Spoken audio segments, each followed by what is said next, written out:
Hello friends, welcome to Devi's cooking. வாங்க நம்ம சேனலில் இன்றைக்கி என்ன செய்ய போகிறேன்னா, அவல் ஒரு கப்பு வச்சுட்டு அதில் நான் ஒரு பாயாசம் செய்ய போகிறேன். வாங்க அதை எப்படி செய்யறதுன்னு வீடியோவில் பார்க்கலாம். கேஸில் ஒரு பாத்திரம் வச்சுருக்கேன். அதை பால் எடுத்து கொஞ்சம் ஊற்றி ஒரு 6 பாக்கெட் அளவு ஊற்றி காய்ச்சிக்கலாம்.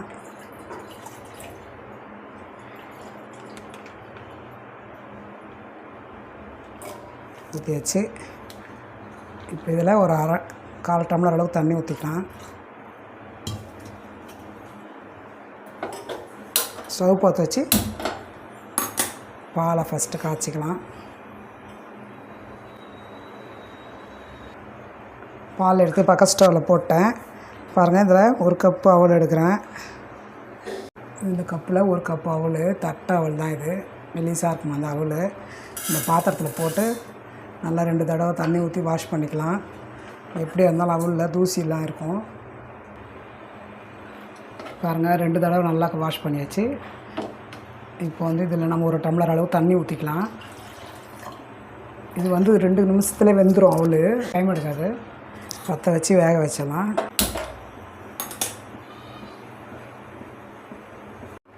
பாருங்கள், அவள் ஒரு கொதியில் வெந்துடுச்சு. பாலை கொதிச்சிடுது பக்கத்து ஸ்டவ்வில். இப்போ நம்ம இதை எடுத்துகிட்டு பாலை இதில் வடிகட்டி கொஞ்சம் ஆற விட்டு இதில் ஊற்றிடலாம். இதில் ஒரு சிட்டிக்கு அளவுக்கு ஏலக்காய் பவுடர் போடுறேன்.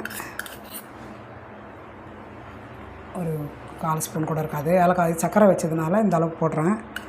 இப்போ இது கூடவே நம்ம ஒரு பிஞ்சு அளவுக்கு சால்ட்டு போட்டுக்கலாம். பாருங்கள், இந்த அளவுக்கு சால்ட்டு.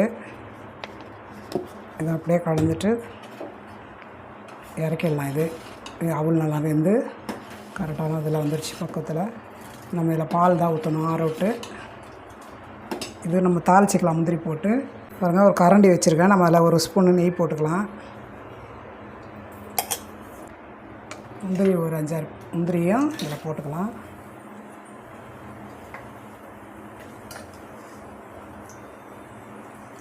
இது நம்ம வீட்டில் இருக்கிற அவ்வளோ பால் இருந்தாலே போதும். இந்த ஒரு பாயாசம் உடனடியாக செஞ்சு டக்குன்னு டம்ளரில் ஊற்றி பசங்களுக்கு கொடுத்துடலாம். திராட்சை ஒரு 4-5 திராட்சை போட்டிருக்கோம். நிறைய போடலை, புளிப்பாக இருக்கணும். இப்போ நம்ம இதை எடுத்து பாயாசத்தில் போட்டுடலாம்.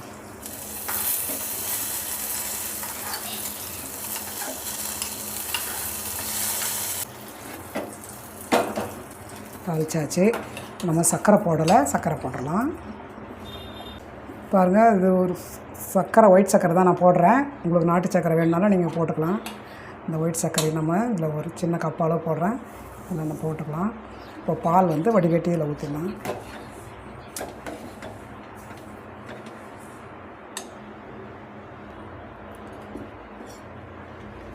பால் நம்ம காய்ச்சி ஆறியாச்சு.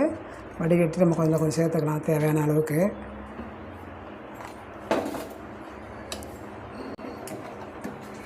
இதே கரெக்டாக இருக்குது. இதோட கம்மி தண்ணி இருந்தனால இது ஆறுனாக்கா இன்னும் திக்னஸ் ஆகிடும். பாருங்கள், அவல் பாயாசம் ரெடி. நம்ம கப்பில் ஊற்றி பசங்களுக்கு கொடுத்துக்கலாம்.